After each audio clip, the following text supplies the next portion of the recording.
अकेलापन वास्तविक अकेलापन नहीं, दूसरे की याद सता रही। दूसरा होता तो अच्छा होता, दूसरे की गैर मौजूदगी खलती है, कांटा चुभता है, दूसरे में मन उलझा है।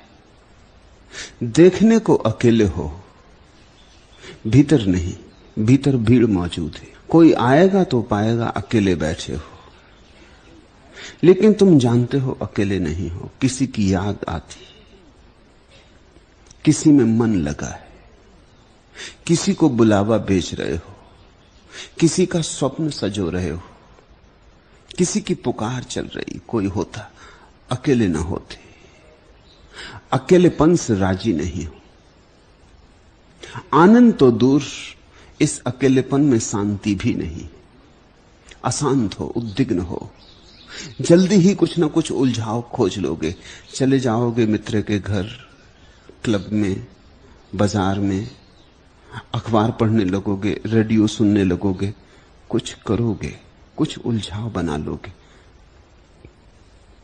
ये अकेलापन नीरस है, ये अकेलापन भौतिक है, मानसिक नहीं, आध्यात्मिक तो बिल्कुल ही नहीं। एकांत दूसरे प्रकार का अकेलापन है। एकांत का अर्थ है रस आने लगा, अकेले होने में मजा आने लगा। अकेलापन एक गीत की तरह है। अब दूसरे की याद भी नहीं आ रही, अपने होने का मजा आ रहा है।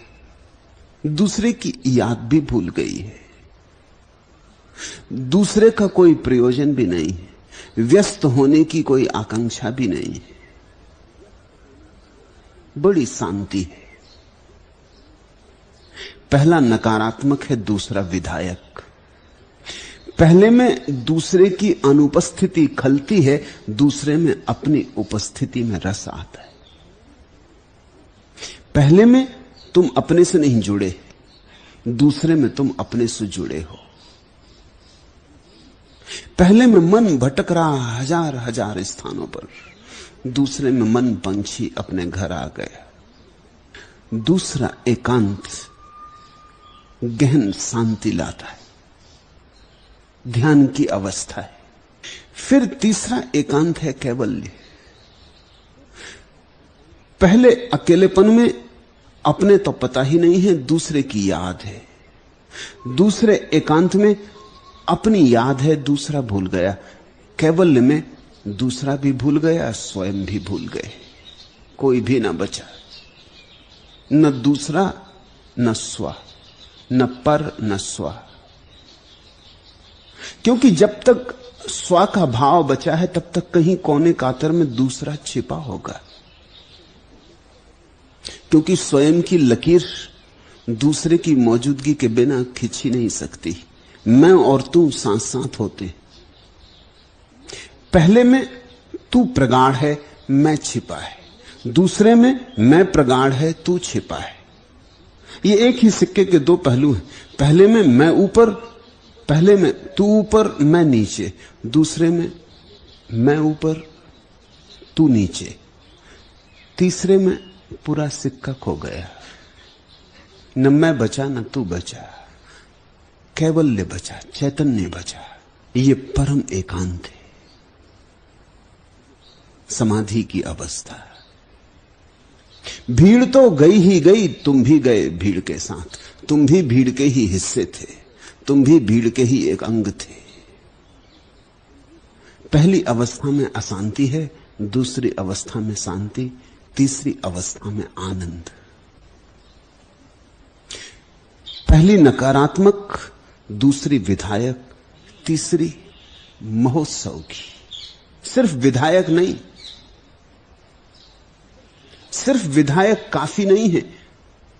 अब विधायकता नाचती हुई, गीत गाती हुई। अब विधायकता बड़ी रंगीन है। इस फर्क को ऐसा समझना, एक आदमी बीमार है, वो नकारात्मक स्थिति में। दूसरा आदमी बीमार नहीं है, डॉक्टर के पास जाता है तो वो निरीक्षण कर कहता है कोई बीमारी नहीं, स्वस्थ हो। लेकिन उस आदमी के भीतर स्वास्थ्य का कोई उत्सव नहीं है। वो कहता है आप कहते हैं तो मान लेता हूं, लेकिन मुझे कुछ मजा नहीं आ रहा। स्वास्थ्य की ऊर्जा नाचती हुई नहीं है। बीमारी नहीं है तो आप कहते हैं स्वस्थ हूं, परिभाषा से स्वस्थ हूं, लेकिन अभी स्वास्थ्य का कोई आंदोलन नहीं, ऐसा तरंगायित नहीं। तो एक तो बीमारी है, दूसरा डॉक्टर का स्वास्थ्य, डॉक्टर के निदान से मिला स्वास्थ्य। जांच कर ली, सब जांच परख कर ली, कहीं कोई बीमारी नहीं, घर भेज दिया कि कोई बीमारी नहीं, इलाज की कोई जरूरत नहीं। लेकिन तुम नाचते हुए घर नहीं आ रहे हो, तुम्हारे भीतर उमंग नहीं, उत्सव नहीं, हर्षोन्माद नहीं। तीसरा एक और स्वास्थ्य है, जब तुम डॉक्टर से पूछने ही नहीं जाते, जब तुम्हारा स्वास्थ्य ऐसा अहिर्निश बरसता है, किससे पूछना है? बीमारी भी गई, डॉक्टर का स्वास्थ्य भी गया, अब तुम स्वस्थ हो। तुम इतने स्वस्थ हो कि अब स्वास्थ्य का ख्याल भी नहीं आता। स्वास्थ्य का ख्याल भी बीमार आदमी को आता है। अब तुम इतने स्वस्थ हो कि विधेय हो गए। ये तीन अवस्थाएं हैं अकेलेपन की। पूछा है भीड़ में मन नहीं लगता, ये शुभ है। ये यात्रा का पहला सूत्रपात है। जिसका भीड़ में मन लगता है वो तो बुरी तरह भटका है, वही पागल है। भीड़ में मन लगता है इसका अर्थ हुआ अपने में मन नहीं लगता, उसके तो भीतर के मंदिर के द्वार बंद हैं। अच्छा है तुम्हारा भीड़ में मन नहीं लगता, ये ठीक हुआ, एक कदम ठीक उठा। दूसरी बात पूछा है लेकिन निपट एकाकीपन से भी जी घबराता है, वह भी स्वाभाविक है। जन्मों जन्मों तक भीड़ में रहे हो, भीड़ का अभ्यास है। अब बोध तो आ गया कि भीड़ व्यर्थ है, लेकिन अभ्यास कायम है। बोध से ही अभ्यास मिट नहीं जाता। अभ्यास गहरे उतर गया है, रोए रोए में समा गया है, श्वास श्वास में भिद गया है। अभ्यास तो भीड़ का है। समझ भी आ गई देख के कि भीड़ में कुछ सार नहीं, बहुत देख लिया, अब अकेले बैठना चाहते, लेकिन अभ्यास बल मारता है। जब अकेले बैठते हो तो एकाकीपन में जी घबराता है। जी तो भीड़ से मिला है, वो भीड़ का हिस्सा है। जिसको तुम जी कहते हो, जिसको तुम मन कहते हो, वो तुम्हारा नहीं है। तुम इस भ्रांत में मत रहना कि मन के तुम मालिक हो। मन का मालिक तो भीड़ है, भीड़ ने ही दिया है। इसलिए तो मन को छोड़कर ही कोई भीड़ के बाहर जा सकता है। जी नहीं लगता, ये बात तो समझ में आती। जी लगेगा कैसे? जी तो भीड़ का है। जीड़ तो भीड़ के ही अभ्यास से निर्मित हुआ है। इस जी को भी छोड़ना पड़ेगा तो ही एकांत में रस आएगा। इसलिए तो ध्यान का अर्थ होता है मन से मुक्ति, भीड़ से मुक्ति, शुभ आरंभ।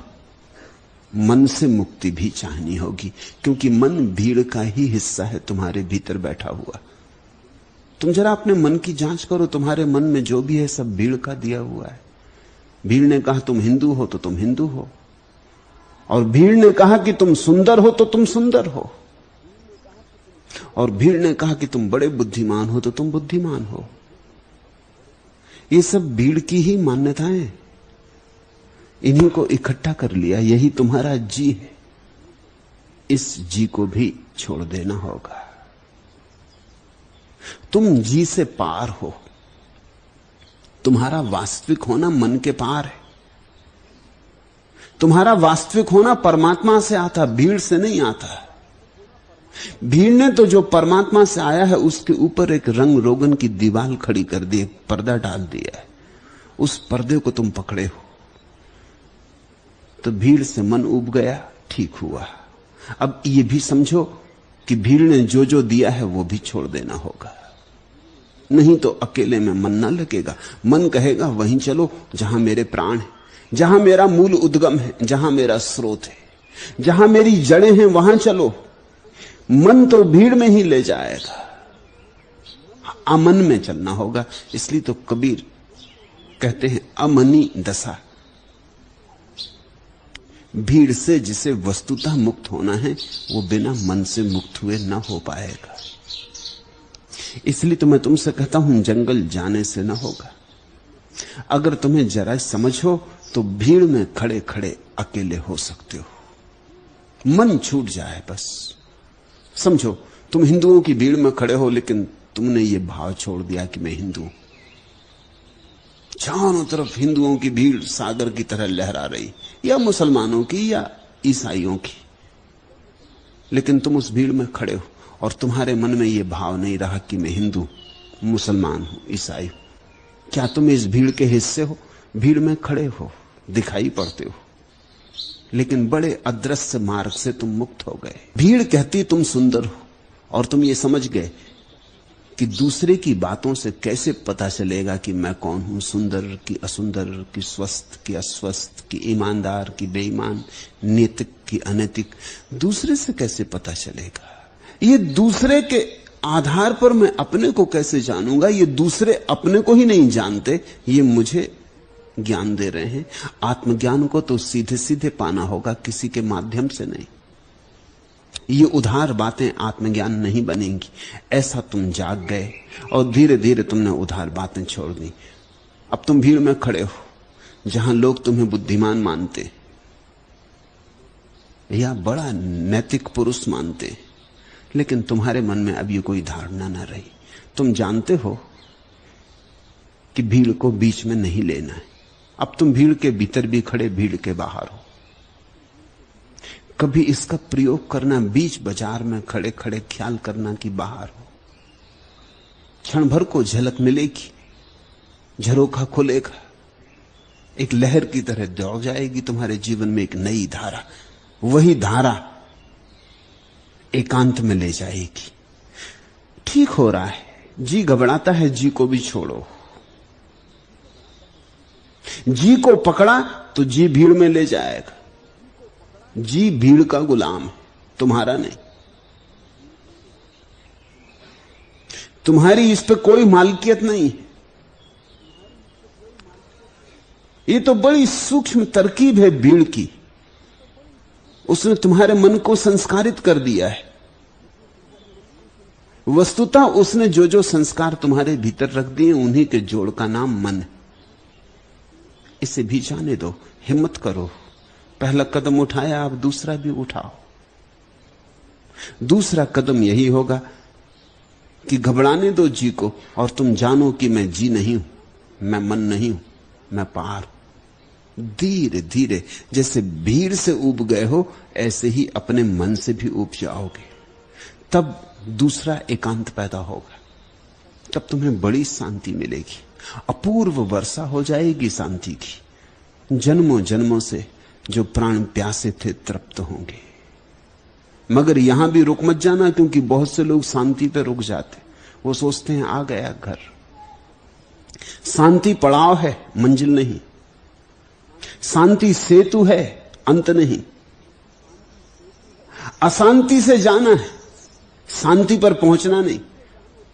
अशांति से जाना है, शांति से होकर गुजरना है, आनंद पर पहुंचना है। जब तक आनंद ना हो जाए, शांति बड़ी मुर्दा सी चीज है, अशांति के मुकाबले बड़ी कीमती। अगर अशांति और शांति में चुनना हो तो शांति चुनना, लेकिन शांति भी कुछ चुनने जैसी बात है। अगर आनंद और शांति में चुनना हो तो आनंद चुनना। अभी एक और यात्रा बाकी है। दूसरों को तो छोड़ ही दिया, अब अपने को भी छोड़ दो। दूसरे को तो विस्मरण कर दिया, अब अपने को भी विस्मरण कर दो। इस आत्मविस्मरण में, इस अहंकार के त्याग में ही परम घटना घटेगी।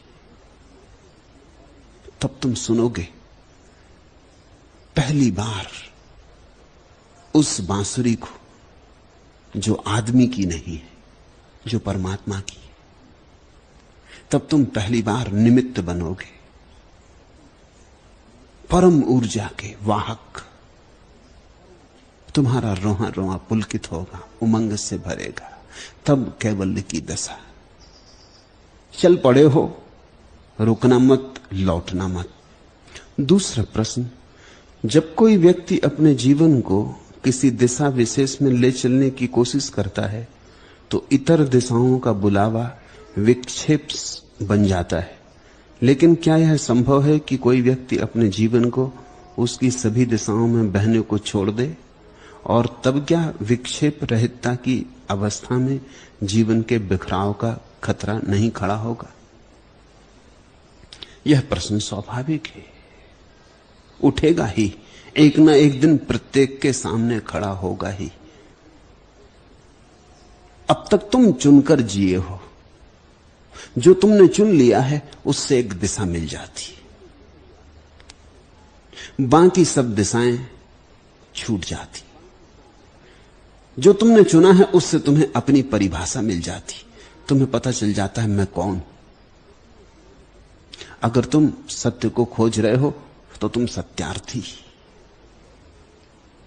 अगर तुम ध्यान को खोज रहे हो तो ध्यानी, अगर धर्म की यात्रा पर निकले हो तो धार्मिक, अगर पुण्य कर रहे हो तो पुण्यात्मा। एक परिभाषा मिलती दिशा से। कुछ चुन लिया, चुनाव के साथ ही साथ तुम्हें लगता है तुम कुछ हो, स्पष्ट प्रतीत होने लगता है, और तुम्हारे चुनाव के कारण तुम्हारा अहंकार सघन होता है। इससे खतरा पैदा होगा जब अष्टावक्र कहते हैं चुनाव ही छोड़ दो, सारे चुनाव छोड़ दो, सारा कर्तृत्व छोड़ दो, कर्ता का भाव छोड़ दो, तो तुम घबराओगे। इससे बिखराव तो पैदा ना हो जाएगा? बिखराव पैदा होगा, अहंकार के तल पर निश्चित होगा, क्योंकि अहंकार के तल पर तो बिखराव चाहिए ही। अभी तुमने जिसको आत्मा कहा है वह तुम्हारी आत्मा नहीं, वह तो तुम्हारे कर्मों चुनावों का जोड़ है, अहंकार है। अहंकार तो बिखरेगा। अगर तुम सब दिशाओं में अपने को मुक्त छोड़ दो, स्वच्छंद, वही तो देशना है अष्टावक्र की, स्वच्छंद। मत चुनो, मत भविष्य का विचार करो, मत तय करो कि क्या होना है, जियो क्षण क्षण, जहां ले जाए जीवन वैसे जियो। सूखे पत्ते की तरह हो जाओ अंधड़ आंधी में। ये जो जीवन का अंधड़ चल रहा है इसमें तुम सूखे पत्ते हो जाओ। अब सूखे पत्ते को तो बिखराव होगा ही, सूखे पत्ते का अहंकार बच तो सकते ही नहीं। सूखा पत्ता जा रहा था पूरब को और आंधी बहने लगी पश्चिम को, तो सूखे पत्ते के अहंकार का क्या होगा?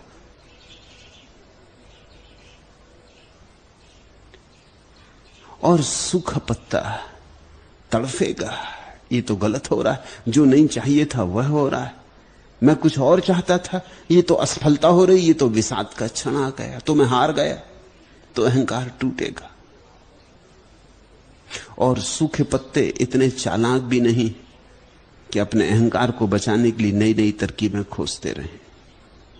आदमी तो बड़ा चालाक है। मैंने सुना मुल्ला नसरुद्दीन एक राह से गुजर रहा था और एक बड़े पहलवान जैसे दिखाई पड़ने वाले आदमी ने जोर से उसकी पीठ पर धक्का मारा, धौल जमा दी। वो चारों खाने चित्त जमीन पर गिर पड़ा, उठ के खड़ा हुआ, बड़ा नाराज था। लेकिन नाराजगी एक क्षण में हवा हो गई, देखा कि पहलवान खड़ा, एक झंझट की बात। फिर भी लेकिन आदमी तो कुशल है, चालाक है। उसने कहा महानुभाव, ये आपने मजाक में किया या गंभीरता से? उस पहलवान ने कहा मजाक में नहीं, गंभीरता से किया है। मुल्ला ने कहा फिर ठीक, क्योंकि ऐसी मजाक मुझे पसंद नहीं। अगर गंभीरता से किया फिर कोई हर्जा नहीं, और चल पड़ा। अब झंझट लेनी ठीक नहीं है। इतना बहाना काफी है अपने अहंकार को बचाने को। आदमी चालाक है बहुत। मजा यह है कि अहंकार को तो रोज ही बिखराव के क्षण झेलने पड़ते हैं। तुम गौर करो, तुम कुछ चाहते हो, कुछ होता है, फिर भी तुम समझा लेते हो, कह देते हो दूसरा बेईमान था इसलिए जीत गया, हम ईमानदार थे इसलिए हार गए। अहंकार की हार तुम कभी स्वीकार नहीं करते। तुम कहते हो सारी दुनिया मेरे खिलाफ है इसलिए,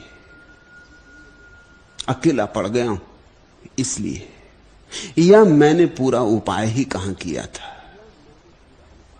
मैं तो ऐसे ही गैर गंभीरता में ले रहा था।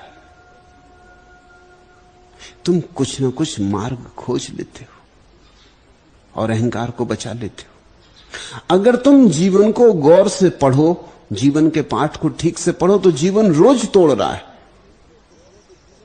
क्योंकि जीवन को तुम्हारे चुनावों से कुछ लेना देना नहीं। तुम्हारे चुनाव वैयक्तिक, इस समग्र को उनसे कोई प्रयोजन नहीं। तुम्हारे चुनाव अगर कभी कभी हल भी हो जाते हैं तो संयोग समझना, यह संयोग की बात है कि तुमने कुछ ऐसी बात चुन ली जिस तरफ अस्तित्व अपने आप जा रहा था, बस भाग्यवशात। बिल्ली निकलती थी और छीका टूट गया। इस संयोग की बात समझना, कोई बिल्ली के लिए छीका नहीं टूटता है। यह बिल्कुल संयोगिक था कि तुमने चुन ली ऐसी बात जो होने जा रही थी। लेकिन जब तुम्हारी चुनी हुई बात हो जाती तब तुम बड़ी अकड़ से भर जाते हो कि देखा, करके दिखा दिया। और जब तुम्हारी बात टूटती, और तुम्हारी बात 100 में 99 मौकों पर टूटती है, क्योंकि संयोग तो कभी 100 में एकाध हो सकते हैं, अपवाद हो सकते। उन 99 मौकों पर तुम कुछ ना कुछ तर्क जाल फैला के अपने को समझा लेते हो, कहीं दोष देके किसी तरह अपने को निवृत्त कर लेते हो। जीवन को कोई ठीक से देखेगा तो अहंकार निर्मित ही नहीं हो सकता, बिखराव का तो सवाल ही दूर है। और अगर तुमने अष्टावक्र की बात मानकर चुनाव रहितता का प्रयोग किया तो निश्चित बिखराव होगा। लेकिन एक बात ख्याल रखना, तुम्हारा नहीं है बिखराव। तुम्हें जैसा परमात्मा ने बनाया है वैसे का तो कोई बिखराव नहीं। परमात्मा ने तुम्हें अहंकार शून्य बनाया। अहंकार तुम्हारा ही निर्मित किया हुआ है, वही टूटेगा। जो तुमने बनाया है वही टूटेगा, जो तुमने नहीं बनाया है वो कभी टूटने वाला नहीं। हां, अहंकार बिखर जाएगा, और जब अहंकार बिखरेगा तभी तुम्हें आत्मा का पहली दफे पता चलेगा, और वही वास्तविक बात है। तो पूछते हो, ठीक पूछते हो कि तब क्या विक्षेप रहितता की अवस्था में जीवन के बिखराव का खतरा नहीं खड़ा होगा? अष्टावक्र कहते हैं कि ज्ञान की जो परम अवस्था है विक्षेप रहित है। विक्षेप रहित का अर्थ होता है वहां कोई डिस्ट्रैक्शन नहीं। इसका मतलब यह हुआ कि अब तुम कुछ चुनाव ही नहीं करते, नहीं तो विक्षेप होगा ही। समझो, तुम ध्यान करने बैठ गए और एक कुत्ता आके भौंकने लगा, विक्षेप पैदा होगा, क्योंकि तुम एकाग्र होने की चेष्टा कर रहे थे। ये कहां बेवक्त कुत्ता आ गया। अब तुम समझाते हो कि न मालूम किस जन्म में कौन सा कर्म किया है, इस कुत्ते के साथ कौन सा दुर्व्यवहार किया था कि मैं ध्यान करने बैठता हूं तब इन सज्जन को भौंकने की याद आई। अभी कभी और भौंक लेते, 24 घंटे पड़े। तुम ध्यान करने बैठे कि बच्चा रोने लगा। बड़ी हैरानी होती कि बच्चे को पता कैसे चल जाता है कि जब मैं ध्यान करने बैठता हूं तभी रोने लगता है। अबोध बच्चा झूले में पड़ा हो, वो रोने लगता है। ये तुम्हारे लिए नहीं रो रहा है, लेकिन अभी तुम ध्यान करने बैठे, तुमने एक चुनाव कर लिया कि मैं एकाग्र रहूंगा। एकाग्रता के कारण ही विक्षेप पैदा हो रहा है। तुमने चाहा एकाग्र रहूंगा, और इस जगत में हजारों घटनाएं घट रही। सड़क पर तांगे घोड़े दौड़ रहे, कारें आवाज कर रही, ट्रक जा रहे, हवाई जहाज उड़ रहे, पत्नी चौके में खाना बना रही, बर्तन गिर रहे, बच्चे रो रहे, शोरगुल बच्चे कर रहे, कुत्ते भौंक रहे, कौए चिल्ला रहे, सब तरफ हजार हजार चीजें हो रही। तुमने जैसे ही तय किया कि मैं ध्यान में बैठूंगा, अब मैं कोई अपने मन में विकल्प ना आने दूंगा, अपने मन में किसी चीज से बाधा ना पड़ने दूंगा, निर्बाधा घड़ी भर बैठूंगा, बस बाधा आनी शुरू हो गई। कैसे बाधा आ रही है? अष्टावक्र कहते हैं तुमने निर्बाधा रहने का जो तय किया उससे आ रही। इसलिए अष्टावक्र एकाग्रता के पक्षपाती नहीं है, न मैं हूं। एकाग्रता का मेरा कोई पक्षपात नहीं। एकाग्रता अहंकार का ही फैलाव है। और वास्तविक ध्यान का एकाग्रता से कोई संबंध नहीं, क्योंकि एकाग्रता से तो विक्षेप पैदा होता है, डिस्ट्रैक्शन पैदा होता है, इससे तो और अशांति बढ़ती है। फिर ध्यान का क्या अर्थ है? साधारण किताबों में उन लोगों ने जो किताबें लिखी हैं जिन्होंने ध्यान को बिल्कुल जाना नहीं, तुम यही पाओगे वो लिखते हैं ध्यान यानी एकाग्रता। उन्हें कुछ भी पता नहीं, उन्हें काखा गा भी पता नहीं। ध्यान यानी एकाग्रता बिल्कुल नहीं, कभी नहीं, 1000 बार नहीं। ध्यान का अर्थ ही होता है विक्षेप रहितता। एकाग्रता तो कैसे हो सकता है? एकाग्रता का तो अर्थ होगा विक्षेप पैदा हुए। ध्यान का अर्थ होता है अनेकाग्र। ध्यान का अर्थ होता है जो होगा होने देंगे। बच्चा रोएगा, रोने देंगे। कुत्ता भौंकेगा, भौंकने देंगे। हम हैं कौन बाधा डालने वाले? इस विराट अस्तित्व में हम विराम लगाने वाले कौन? मैं कौन हूं जो कहूं कि कुत्ता अभी ना भौंके और कौए अभी कांव कांव ना करें और बच्चे अभी रोए नहीं, गाड़ियां अभी रास्ते पे ना चलें, हवाई जहाज आकाश में ना उड़े? मैं कौन हूं विराम लगाने वाला? ये तो बड़े अहंकार की घोषणा है कि मैं विराम लगा नहीं। मैं कोई भी नहीं हूं। जो होगा मैं उसे स्वीकार करूंगा। कुत्ता भौंकता रहेगा, मैं राजी रहूंगा। कुत्ते की भौंकने की आवाज सुनाई पड़ेगी, गूंजेगी मेरे अंतस्थल में, सुनता रहूंगा। लेकिन मेरा चूंकि कोई विरोध नहीं है तो विक्षेप पैदा नहीं होगा। मेरी कोई मांग नहीं है कि कुत्ता न भौंके तो मुझे कोई चोट न लगे। जैसे ही तुमने एकाग्र होना चाहा कि तुमने घाव बना लिया। देखा तुमने कभी पैर में घाव हो जाता तो दिन भर उसी पर चोट लगती। बच्चा आके पैर पे चढ़ जाता, तुम चकित होते हो कि इतने दिन हो गए, जिंदगी हो गई, कभी ये बच्चा पैर पे नहीं चढ़ता, आज पैर पे चढ़ गया। राह से निकलते हो, किसी का धक्का लग जाता है, दरवाजे का धक्का लग जाता है, चीजें गिर पड़ती। ये रोज ही गिरती थी और ये बच्चा अनेक बार चढ़ा था लेकिन कभी पता नहीं चला क्योंकि घाव ना था। आज घाव है तो पता चलता। कोई ऐसा थोड़ी कि तुम्हारा घाव देख के सारी दुनिया तुम्हारे पैर पे गिरी पड़ रही। घाव का किसी को पता नहीं। जब तुम एकाग्र होने को बैठ गए और तुमने चेष्टा की, बस घाव पैदा हो गया। अब छोटी छोटी चीजें बाधा डालने लगेंगी। तुमने ख्याल किया होगा, ध्यान करने बैठो, कहीं चींटी सरकने लगती, अभी तक नहीं सरक रही थी, जिंदगी भर नहीं सरकी थी। कहीं खुजलाहट उठती, कहीं लगता है कि सिर में कोई चींटी चढ़ गई, कहीं पैर सो जाता है।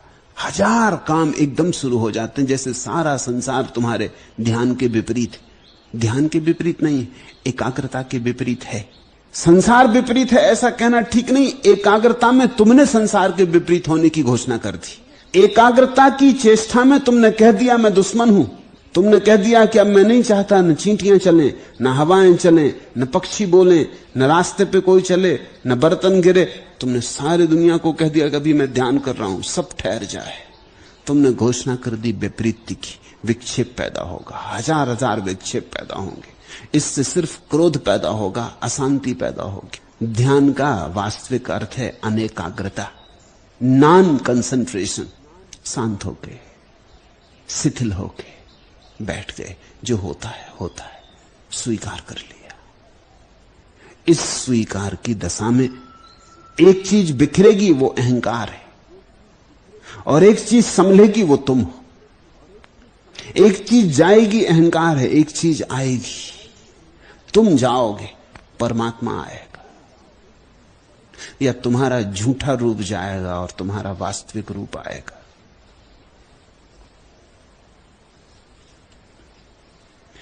जब तुम्हारा कोई चुनाव नहीं, तब जीवन में एक सहजता आती। साधु को कबीर ने कहा है, साधो सहज समाधि भली। यह कौन सा मुकाम है? फलक नहीं, जमी नहीं, कि सब नहीं, शहर नहीं, कि गम नहीं, खुशी नहीं, कहां यह लेके आ गई हवा तेरे दयार की। अगर तुम ऐसे चुप होके बैठ गए, अनेकाग्र होके बैठ गए, तो एक दिन पाओगे यह कौन सा मुकाम है? फलक नहीं, जमी नहीं, कि सब नहीं, शहर नहीं, कि गम नहीं, खुशी नहीं, कहां यह लेके आ गई हवा तेरे दयार की। तुम ही थे मेरे रहनुमा, तुम ही थे मेरे हम सफर, तुम ही थे मेरी रोशनी, तुम ही ने मुझको दी नजर। बिना तुम्हारे जिंदगी समा है एक मजार की।